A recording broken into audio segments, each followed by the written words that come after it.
Welcome to the Mazda Raceway Laguna Seca, located in the hills overlooking California's Monterey Peninsula for the 8th round of the Speedvision Touring Car Championships. Hi, everybody. I'm Greg Kramer, joined as always in the booth by Derek Daly. Calvin Fish will be down in the pit lane. And it's interesting, after the recent success of the BMWs, following the most recent round at Portland, they all received a 100-pound weight adjustment. Now, as always, depending upon what kind of car you drive, there's a lot of opinions that have been offered up down in the touring car paddock. Yeah, they're still going to do something, not much. They still, I think, the fastest car. I think they have the package for this year at least. A lot of the time it's equalization when they do a change, but this time I think it was punishment, especially since they're not dealing with the power issue here. By adding pounds to the car, they're dealing with handling, they're dealing with braking. It is a performance adjustment that we feel would be justifiable. I think it's not enough, but I'm not down a BMW. I raced at Portland against the BMWs, and they came past me like I was standing still. They should maybe look at ways to reduce some of the horsepower rather than add more weight on the car, which is already the heaviest car in the class. SCCA is, I guess, gotten what they wanted, but I think they've gone too far. Now, these drivers also have lots of opinions about this track, Derek, and to a person, favorable. Yeah, this is a driver's delight racetrack. Great combination of slow, medium, fast, and exhilarating corners. Elevation change is unlike anything else in North America. And, of course, the signature corner here is the famous corkscrew. We'll see great pictures from the corkscrew this afternoon. Just a huge drop into the rainy curve and then down to that all-important final corner. Let's take a look at the starting lineup. David Leslie, great effort from the Scotsman on pole. Roger Fu, his best career qualifying effort. Bill Oberlin will be on the second row inside, joined by Taz Harvey as that Honda Civic development comes along nicely. The third row is all real-time. Hugh Plum on the inside with Pierre Klein, the points leader by a ton on the outside. In the fourth row inside, another real-time machine, Mike Fitzgerald, Terry McCarthy, who's been very effective as of late. And then the fifth row will be Will Turner and Paul Bonacorsi. But, Derek, outside of that top 10, there are some real players. Notably in 11th and 12th are Neil Sapp and Ken Dobson, 4th and 5th in the points, respectively. And as you look back down through it, you see in 17th place, the man who won here last year, Alfred Dupont, had a big crash in practice. Bobby Carter had a great run in Sears Point. We see him in 22nd, Peffer 23rd, and Don Salama, saw him at the top of the show here, all the way down in 25th. He's second in points. Yeah, that's a huge development, obviously, with the run to the points. But up front, David Leslie, a great run in qualifying. He's with Calvin. It's a distinctively different look to the front of the grid for touring car action here today at Laguna Seca.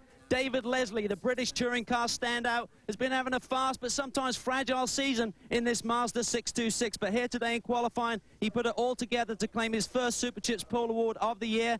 David, congratulations on a great run. But have you got the bugs worked out to take this car to the checkered flag first today? We sincerely hope so. We worked very hard over the from the last race to get it all sorted out. And Albert from Merco Racing has done a good job, and we proved it in qualifying. We're here on pole position. Now we've got to do is get there and win that race. Well, another surprise on the front of the grid is Roger Few. He's been having a dynamic season in that little Civic Si. He celebrates his 36th birthday here today, does it in style with the outside pole. But look for Billy Oberlin. He's back in the Turner Motorsports BMW. He has rear-wheel drive. He may get the launch when we go to green today. Well, this is a track, Calvin, that favors momentum, and when we come back, we'll find out who's got that equation figured. Mazda has fully stepped up its presence this year in the Speedvision Touring Car Championship, fielding 8 cars in this current round at Laguna Seca. Our interest is just growing in the series. We think it's a phenomenal series, and we think our involvement to date not only has been exciting, but has been very helpful to solidify our position of our cars. We talk about Zoom, always the soul of the sports car, and that series has a lot of excitement to it, so we're delighted to be a part of it. Another step Mazda has taken to increase its role in American motorsports is acquiring naming rights for Laguna Seca Raceway. The sponsorship gives the manufacturer more exposure and at the same time will contribute to future improvements at the circuit. This track has generated almost $10 million worth of funds for local charities. So we thought that would be a great thing to get involved with as well. At the same time, the track really at this point wants to go through kind of an upgrading, improve the facilities, etc. And we felt that by being the first partner in this, we could help make this track even nicer than it is today.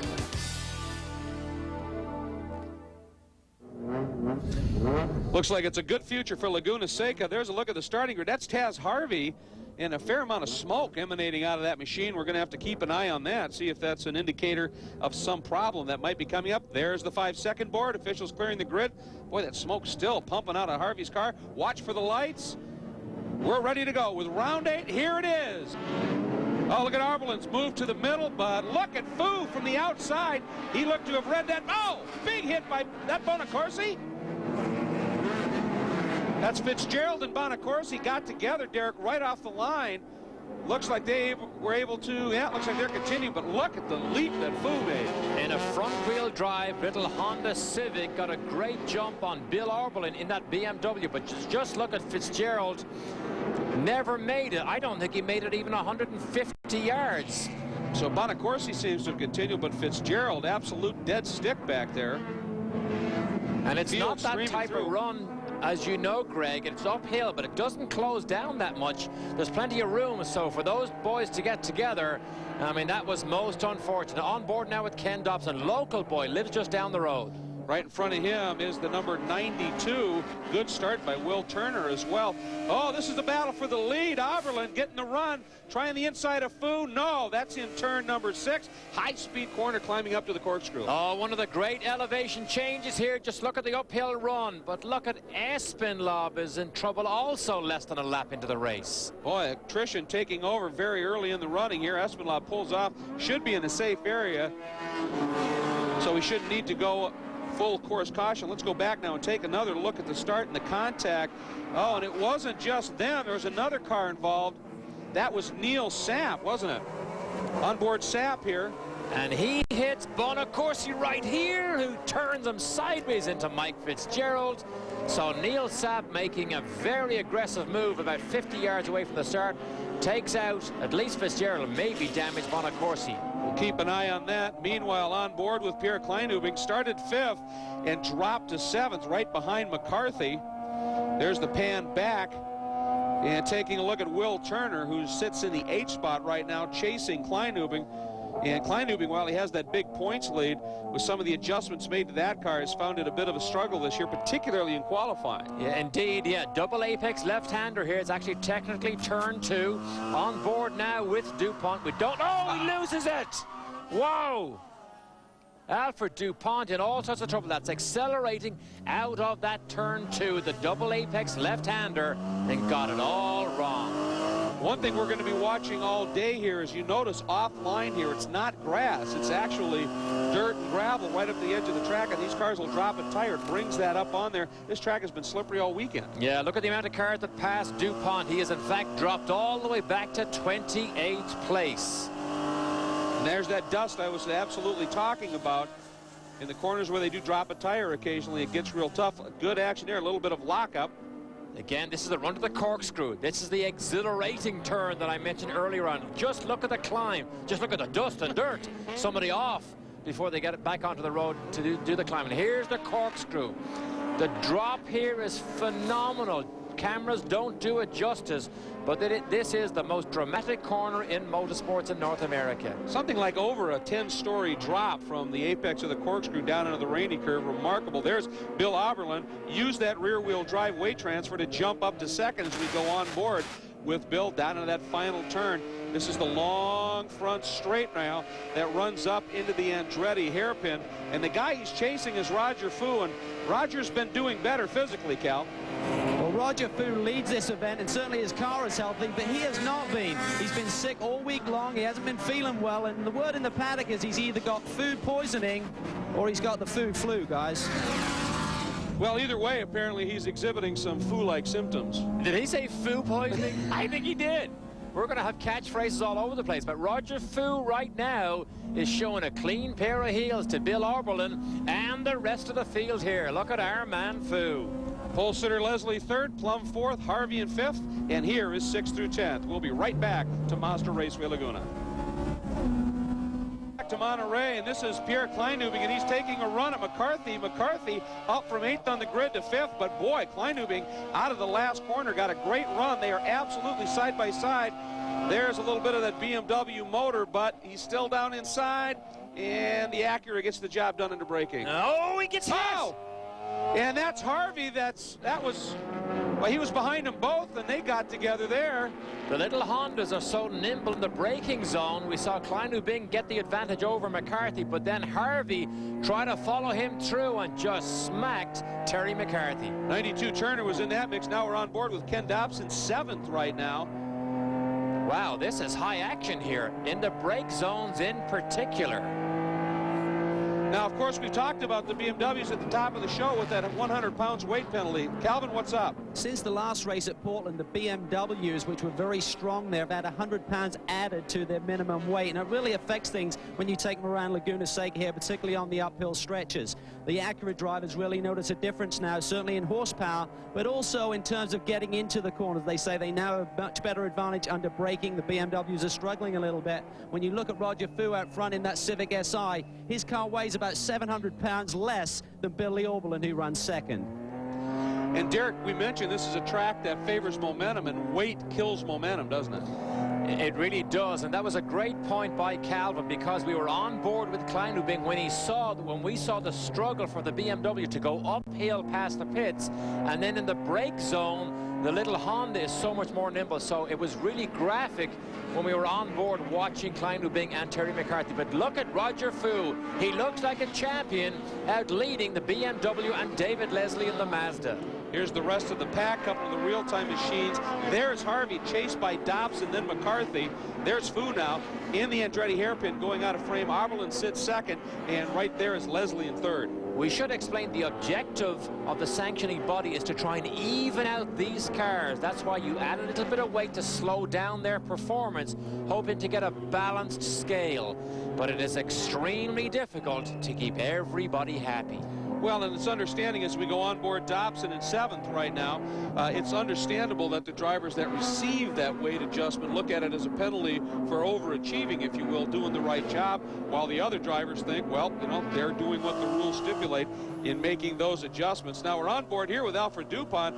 Remember, he started 17th, but with that spin, he went back to 26th spot. So problem there, and he's coming up now on Ron Newell and looks down the inside of Newell. Boy, it looked like Newell just ran way wide. And look at the dust and dirt being kicked up right ahead of them. You got to be careful here at Laguna that you stay on the black stuff and you stay away from the trouble other people created. Newell is down the inside again in the brake zone. Boy. Side by side here, Newell and Dupont. You thought Dupont had the job done, and Newell making sure that it wasn't that easy. Now up in the 6th, this time Dupont shuts the door and gets the pass made. But he seems to be struggling. Normally we'd see his progress through the pack a lot quicker than this. Remember, he's the defending champion. He won here last year. Here's the ride in the corkscrew, courtesy of Alfred Dupont. And watch the drop. Watch the drop. Boom! Down here into a big hole. Great run here by Dupont. Made another pass and pulls it off before the downhill left-hander. This is high speed. Oh, he's sideways. Oh, he got by Jonathan Maris, but then he gave Jonathan Maris the quick heart pump there, getting crossed up. Now, you talked about the fact that Dupont had that big wreck in qualifying, and I mean, they've been rebuilding the car. Is it possible they just haven't been able to get it quite right, and he's just got a handful handling-wise? Well, I mean, he definitely has a handful. He is all arms and elbows here, but he really hit the wall very hard in practice, had to rebuild the front of that car. They've done well to get it back out on the racetrack, but it doesn't look a sweet handling car, as we can see. But I tell you what, it is sure entertaining from here.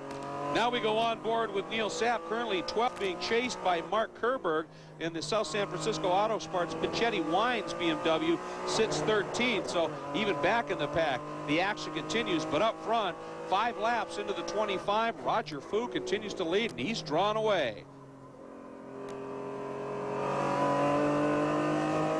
Back to Laguna Seca, you're riding on board with Bill Oberlin as he sits in the 2nd spot. Oberlin, of course, qualified 3rd, the H&R Springs BMW. Way wide. Well, Leslie wasted no time with that opening. And you could hear what went wrong there. Bill Oberlin locked up the front brakes. You could hear the tires squeal. And once you lock up the brakes, you cannot make the apex. You saw him go wide, opens the door, and bang! David Leslie says, "Thank you very much, I'll take advantage."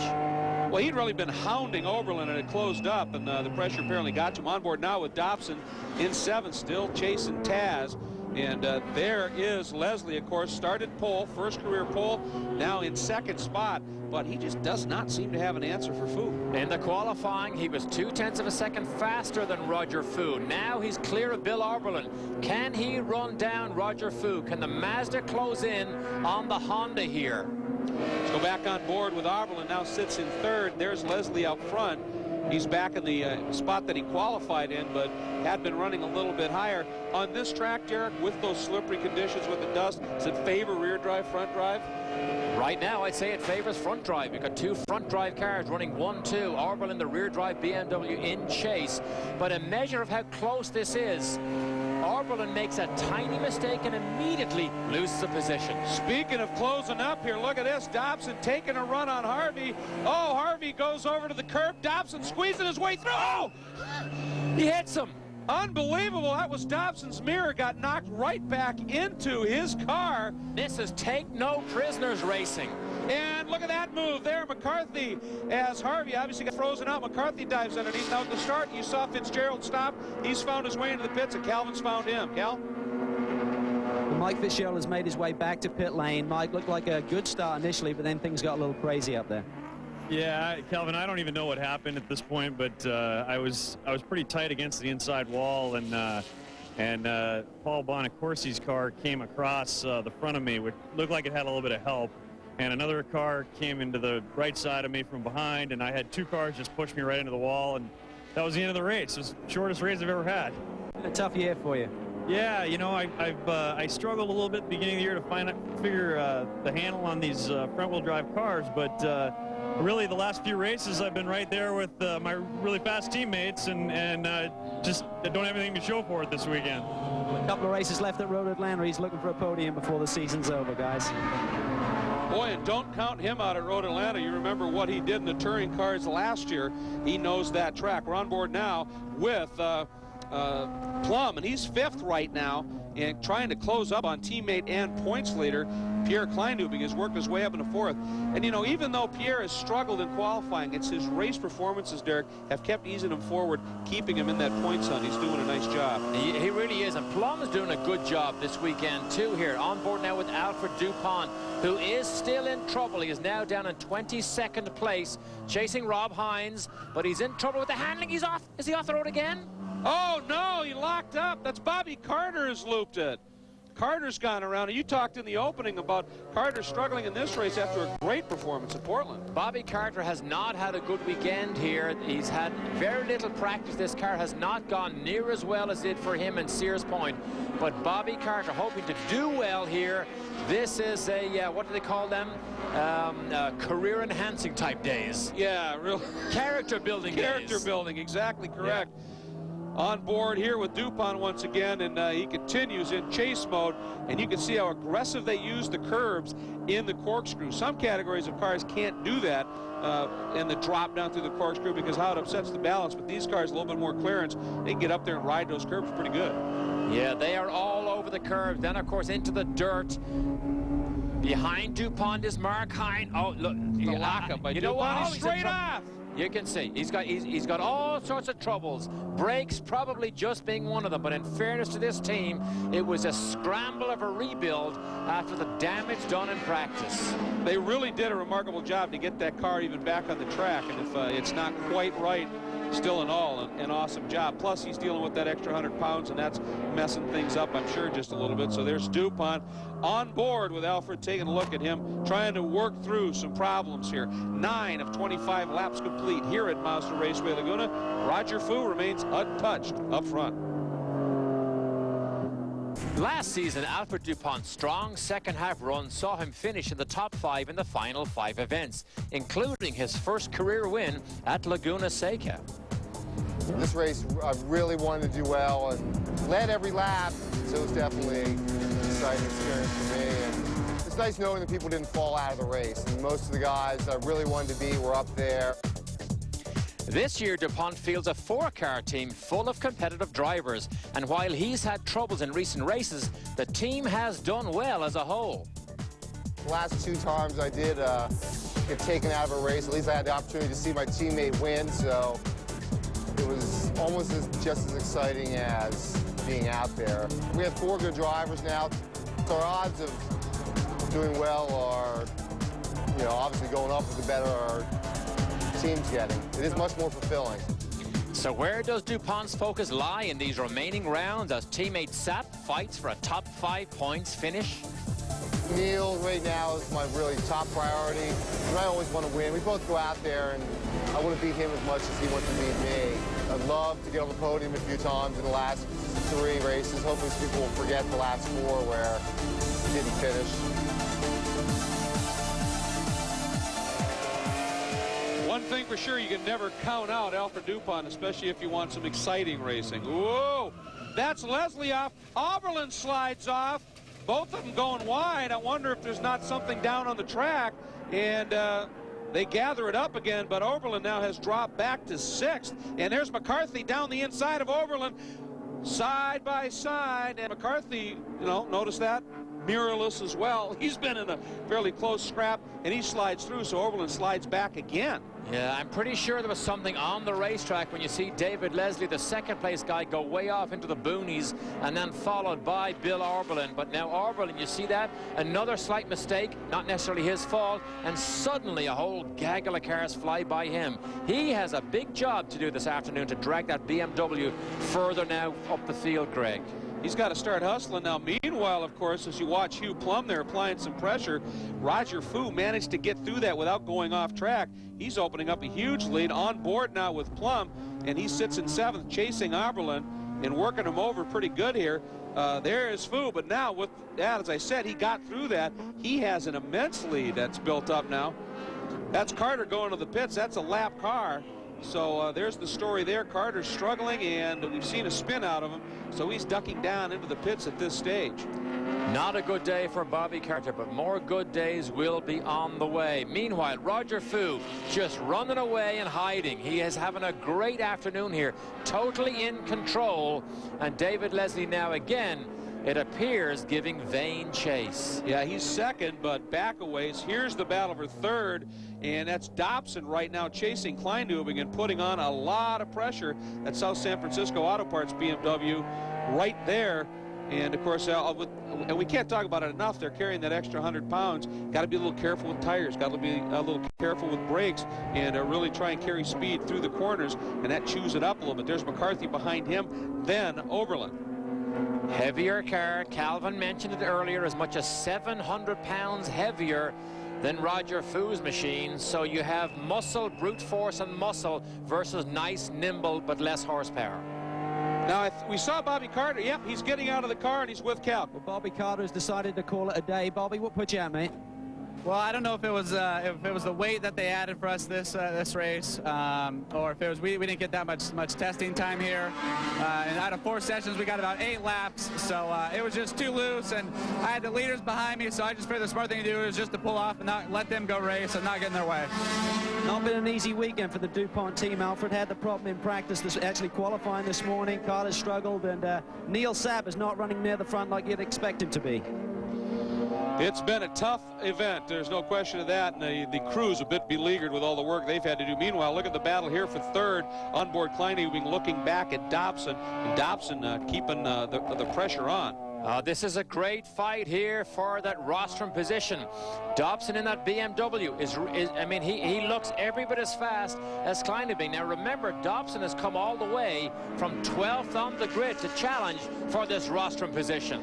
Speaking of somebody coming from in the back, there, look at the black Audi as it dives underneath. That's Steve Pfeffer. He's trying to get by. That's Paul Lambert. Started 31st, Calvin. He's had a great run. We've certainly seen some of the front runners struggle to keep their car on the racetrack. The track has got very dirty, very greasy out there. Not a lot of grip, but one man who's certainly reveling in these conditions is Paul Lambert in the number 77 Audi A4 Quattro. He's come all the way up from 34th on the grid. He's challenging Pfeffer right now for the 17th position, so he's making a great charge this afternoon. Well, and you would think as the track gets a little more slippery, as he looks down the inside in the Andretti hairpin, that the Quattro would certainly help the grip, having 4 tires working for you, and he seems to be making pretty good use of it, really starting to hound Pfeffer. And look at Pfeffer, takes the defensive line, breaks in the middle of the road, trying to hold the Audi off. Steve Pfeffer, we saw him have a great win earlier in the season, gone off the boil now quite a bit in the last few races, but can he hang on to this position? But you see all the way back to 17th, it is still a dogfight. And look at Lambert here. He's on the outside. Peffer inside. No, makes that work. Peffer will hang on to it as they go through turn 5 and start the run up to the corkscrew. Lambert stays close. This turn 6, very high speed. Got to get it done right. And he's not going to try a move there. He's going to wait, fight a little bit later on. We'll be back to Laguna. What would happen if an SUV were raised by a family of sports cars? Zoom, zoom. Zoom, zoom, zoom. Zoom, zoom, zoom. Yeah, zoom, zoom, zoom, zoom. Zoom, zoom, zoom. Yeah, yeah, yeah. Zoom, zoom, zoom. The 200 horsepower Mazda Tribute. The SUV with the soul of a sports car.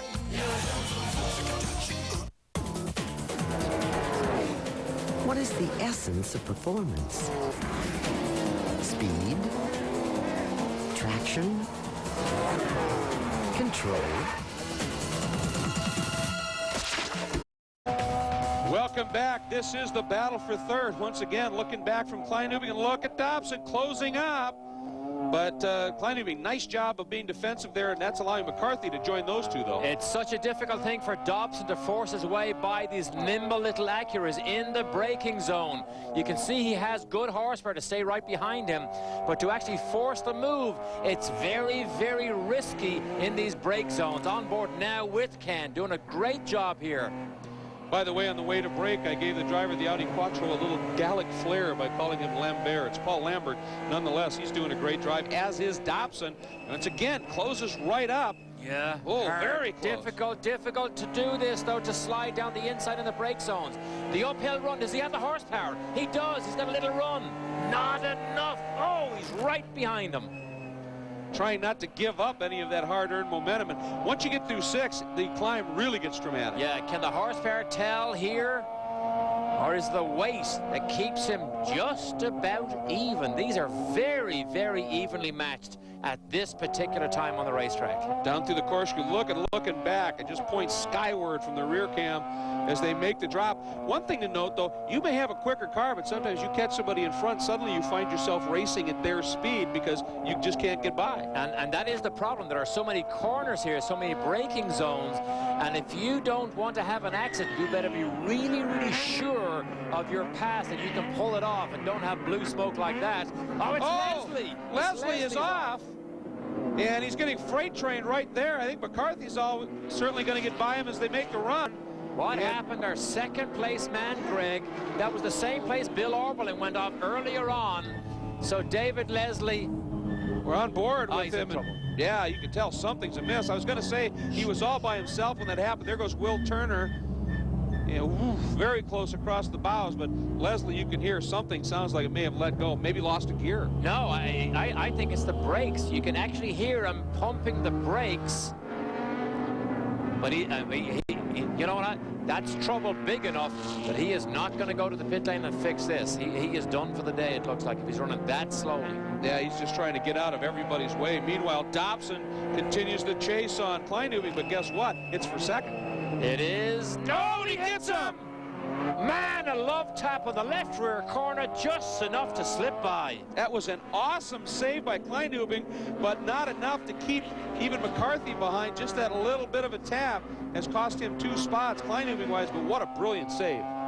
Wow, he saved it from getting away. That's the advantage of a front-wheel drive car. Keep the power on and you can pull yourself out of those oversteer slides. I just want to mention, Calvin's top of the show said the Mazda was fast and fragile. Again, Leslie showed the speed, but it just didn't stay together for long enough. But that team is closer to a win than ever before. Yeah, they've been doing the development work on the fly, and that's always tough, too. Let's go back there, take a look at that bump. Brake zone. No, Kleinubing leaves the door open. Dobson pokes his nose down inside. Just a little tap, and that's enough to lose 2 places. McCarthy followed him through. BMW fly by the Acura. And then I believe that's Turner right behind them. No, that's Oberlin, of course, who had that off, trying to fight his way back up through the pack. And once again, you can see the numbers on the windscreen of those cars. Kleinubing says plus 100. That's the rewards weight. And while we've been talking about those adjustments at the end of each race, if you're successful, they add weight as an equalizing measure as well. So that's constantly being revisited. Kleinubing will be livid as he tries to chase down Terry McCarthy. Remember, he is the points leader. He'd like to add to that tally right now, but he's dropped back a little bit. We'll be back. The Speedvision World Challenge Touring Car Championship and Hot Import Nights teamed up to promote a Hot Import Day right here at the track at Mazda Raceway. The SCCA and Vision Entertainment, the show's promoter, look to bring road racing and the import drag scene together, all for mutual benefit. Speedvision, the World Challenge Series, deals with production-based vehicles that are on a global market. So with these enthusiasts that are racing on the track, and so what better way to expose a... Well, this series is often recalled or called the official series of the Sports Compact Revolution. And speaking of imports, hot imports, Roger Fu and that little Honda Civic are doing a great job. But here's where he could be in trouble. They're catching traffic right now. We talked about the momentum, and this car needs to be able to go. And if he's hung up here, he could get in some trouble. Boy, he got through them nice and clean. Great run here for Roger Fu. Remember, this is a little Honda with the B16A double overhead cam engine. It's the VTEC 1600cc four-cylinder. Meanwhile, Calvin's caught Mr. Leslie. Well, David Leslie, unfortunately, has made his way into pit lane. Braking problems, we believe, with the Mazda, but David's talking to his crew right now to try and get a quick word with him. David, what was the problem, mate? He's jumping out here. He's very frustrated with this season. They've got so much potential with this team, but little problems seem to keep biting them. And David, a great run out there initially. What was the problem, mate? We lost the brakes. The fluids disappeared out of the one of the master cylinders. We got a brake fluid leak somewhere, and without any front brakes, there was nothing I could do. Boy, the racing behind him as well starting to heat up. Battle for fifth here, Kleinubing and Plum. And we're on board here with Hugh, and you can see he was all over the rear bumper of his teammate's car. Hugh Plum is really having an outstanding run here to be this close to Kleinubing, who really is an expert in this car, has had so much success. But Plum really below his true colors here at Laguna Seca, having a great run. Right in front of them, you occasionally get the glimpse right there of the blue and yellow bumper, if you will, of Oberlin. He's still in this mix as well. And we kind of jumped away from Cal's interview with David Leslie, but that's a team with the way the development's going. If David sticks with them with his knowledge and experience, they are going to be a real force in this championship in the future. Yeah, that Mazda shows all the signs, as does that team, of understanding what they're doing. And they get faster and faster as these races go on. They will be an enormous challenge next year in particular. On board now with Taz Harvey, and he is in chase mode right now on that battle up in front. Now, Taz, of course, qualified fourth and then dropped back just a little bit, and he's struggling to get back up to the front. Meanwhile, on board with Kleinubing, but look at the run Plum got. Plum's going to dive to the inside. That's narrow. Oh, he's off the track. Oh. He went right off the track on the right side of your screen, left side of the racetrack. He looks faster than Kleinubing right now. He looks a bit frustrated. It appears that Plum may have the measure of Kleinubing if he can just force his way by. Well, Pierre's had to drive awful hard, and of course, even though these cars are lighter than the BMWs, you could still use up the tires on these cars if you push too hard, and that may just be what's happening. Brake zone, slowest corner on the racetrack, second gear left-hander, Plum right all over the back of Kleinubing this time. Now he gets a good run out of this last hairpin. Oh, he's close. Very even right now, back on board with Plum. Kleinubing right in front. Up into, there's the rise. It bends left one more time, and then the Andretti hairpin. Kleinubing protecting. Yes, he is. Look at that, Greg. Defensive mode comes down to the middle of the road to try and make sure Plum does not even risk a run down the inside. Makes things a little bit more difficult. Meanwhile, Oberlin gets away a tiny bit while Kleinubing protects his position. And while he's defending, look who's starting to close right up onto the back now of Plum as we jump on board. That's Taz Harvey, the Dublin Honda Czech beer machine, and he has now made this a three-car battle. And he's a teammate of our leader, Roger Fu. You see Skunk too. They build the engines for Harvey and for Roger Fu. So Skunk having a great afternoon here. Back on board with Kleinubing, looking back at Plum. The battle continues as they start to climb once again. Oh, Plum got a good run. Boy, it's a tough place to make the pass. He thinks better of it, because if he tried that there and then had the door shut on him, Taz would have been by him like a rocket. So I think Plum showing some pretty savvy racecraft. Somebody else off the road. Dust and dirt on the left-hand side, but Plum is very quick through that left-hander, the infield left-hander, before the uphill climb. Plum seems to have a very good handling car. And as we're closing in on the final 5 laps of this 8th round of the championship, we're going to show you the top 10. We will be right back.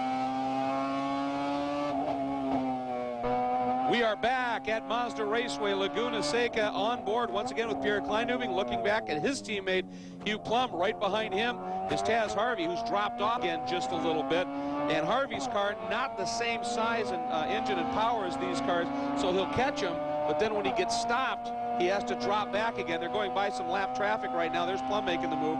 But for Harvey, he can catch him, but he's having a heck of a time doing anything about it. He is. 2 Acuras versus the little Civic SI. This has been a great fight for at least the last 10 laps. I mean, they are in lockstep here. One trying to protect his position, and the other trying to actually force his way past to get that position. But Harvey closes up here. Dublin Honda, that is Dublin, California side, not Dublin, Ohio. On board Harvey, there's the 2 real-time Acuras up front in their battle, and as we said, you can see Harvey making the ground up, and the problem is he gets stymied when he catches him. There's still Oberlin right in front of these 2. This is where Plum is good. This infield left-hander. Plum has got a great launch here for the last 3 or 4 laps, and again, he's not quite as close this time. Another left-hander here into a dip. There's the dip. Slide sideways and then climb this mountain. Looked like he reached up and adjusted his wing mirror. Is he that concerned about Harvey behind him? There he goes off the racetrack again. Harvey's not as close this time as he has been. Locks up the brakes a tiny bit. There's Oberlin. Boy, this is close stuff. Yeah, Oberlin's working some traffic now as well, so maybe this group will be able to reel him in yet. Laps are winding down here.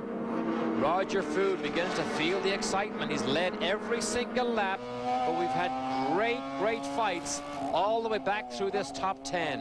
Onboard Kleinubing, you see the stat there, 13 career wins. It's been a while since the last one, and I know that frustrates him immensely. And he is such an incredible talent behind the wheel of these cars. Just an unbelievably gifted driver. Watching him now, still feeling the attack from Hugh Plum, who's proving that he's a pretty savvy ace himself. Again, there's the run by Plum, so Kleinubing runs a little bit of a defensive line, and now a big gaggle of lap traffic. Look at Plum. Well, for a minute I thought he was going to try and turn down underneath, decided the better of it, but this is going to be a huge problem. 2 lap cars in front of Plum. Yeah, this could shake things up here as they try and make their way past the slower cars. Look at Harvey now, begins to close in on Hugh Plum. Oh, the brake lights. Now they're absolutely covered by a blanket here. Nice job by the lap car to realize it wasn't just one car coming through and stay wide and let them all slide through. Harvey must be trying to calculate how can he slide down the inside of Plum here. Now that car in front of those 2 is still a lap car right there. That's young Tony Lisa and the patented Mazda. And they've got to get by him, but that has given Oberlin. You can see Oberlin's really made good his escape. Harvey now ready to pounce. Lisa moves over, moves aside. Good move. I like to see that. That means good situational awareness. Does he see Taz? Yes, he does. Yes, see he the does. big blue by the corner worker there. Nice job making sure that Lisa knew there was still other traffic coming through. And now the drop through the rainy curve. Very high speed left that drops down. Now these guys should be coming up to the white flag, and as a matter of fact, Roger Fu, look how low he sits, can even see over the hood of that car. There's the white, so Roger Fu, he may be on the way to his first career win and on his 36th birthday. So he may not be feeling the best, but I'll tell you what, it's going to be awfully good if he does get it here. Dobson now gets the white. Here's this battle as well. It's the battle for 5th. Everybody on the last lap. Will we have a position change here? It may take a pretty brave move from someone like Taz Harvey here to alter the standings on this last lap. I don't know whether the risk is worth it. Because they are so evenly balanced, Greg. Yeah, Taz just locked up going into the Andretti hairpin, so he's certainly working it, thinking about it, but it's a matter of executing it safely and not costing yourself position. There's Kleinubing. Now look at Taz. He is all over the back of Plum. That's turn 4. Down this run, a little bit of a bend. They don't really count as a corner. And look at Plum. He sees Taz. He knows what Taz is about. Taz thinking the outside. Covers that, but Plum went way down to the inside of the track to defend. A little subtle defensive move here on the last lap. I don't blame him at all. Hard fought to get that position by Hugh Plum, so he's trying to protect it for all he's worth. He has half a lap to go to maintain that position, and meanwhile gives Kleinubing a little bit of breathing space. I was going to say that's a classic example of when you is Fu running a little wide. He's keeping the hammer down, fighting hard in that Griffin Motor Work. That's out of Berkeley, California. They do the prep on the cars. Skunk 2 does the engines, and Roger Fu does the driving. And I would say with one last turn here, that has become an incredibly potent package. Roger Fu, boy, that flu's going to disappear in a moment of adrenaline rush for celebration. He gets his first ever career win on his birthday, no less. Unbelievable finish. This is Dobson running second, and Terry McCarthy will come through for third. We'll visit with him when we come back to Laguna. Well, the birthday boy climbs out of the Honda Civic SI. What a run today. What a breakthrough for you, Roger. Oh, it was great. My guys gave me an excellent car to run with, Griffin Motor Work and Comtech and Skunk 2. Skunk 2 built a great engine for me, and I can't say enough for these guys. Everyone's been great, and without the guys working behind the scenes, this wouldn't have been possible. How are you feeling out there? You've been struggling a little bit with your health this weekend. How did you feel in the race today? Yes, it was a struggle. I was a little slow, and I just tried going. I just tried getting my head down and just going for it. Well, you didn't look slow out there on the racetrack, mate. Happy birthday. Great. Thank you very much, Calvin. 36th birthday as we show you the full field results, and Derek, your man Fu has come through. Yes, the Skunk 2 Power Gypsies put it all together, and what a joy that is for so many people to see a low-budget team like that come and be that successful. You take a look at the results. Couple of guys you want to watch here. Alfred Dupont qualified 17th, and that's where he ended up with an eventful race. Expect more from him normally. Of course, Leslie Pole finishes only 34th, and as we get him further back, 7th was Mike Fitzgerald on the grid, back in 38. So tough go. But another guy who came from a bit back in the pack, started in 12th, ended up 2nd. He's with Calvin Fish. Well, Ken Dobson promised me he's going to kick some tail this weekend here at his home track. He certainly did a great run here today, 12th all the way up to 2nd. You must be happy. It was tough out there today. The West Tech Electronics SF Import Auto Parts car was working fabulous. We just didn't win qualifying. That's why we weren't up there, and I knew we could bring it to the front. My guys did an awesome job. Was a great run indeed. Here's our rookie points, and look who leads it pretty comfortably at this stage. Roger Fu, 20 points clear of Hines. Bill Arberlin, can you call him a rookie? He's a ringer, obviously, but nonetheless has done a great job. A day it was from Roger Fu back. I mean, it was high action everywhere you looked, and Roger Fu was almost lonely as he dominated the day. Thanks for joining us here at Laguna. GT coming up. We'll see you next time on Speedvision.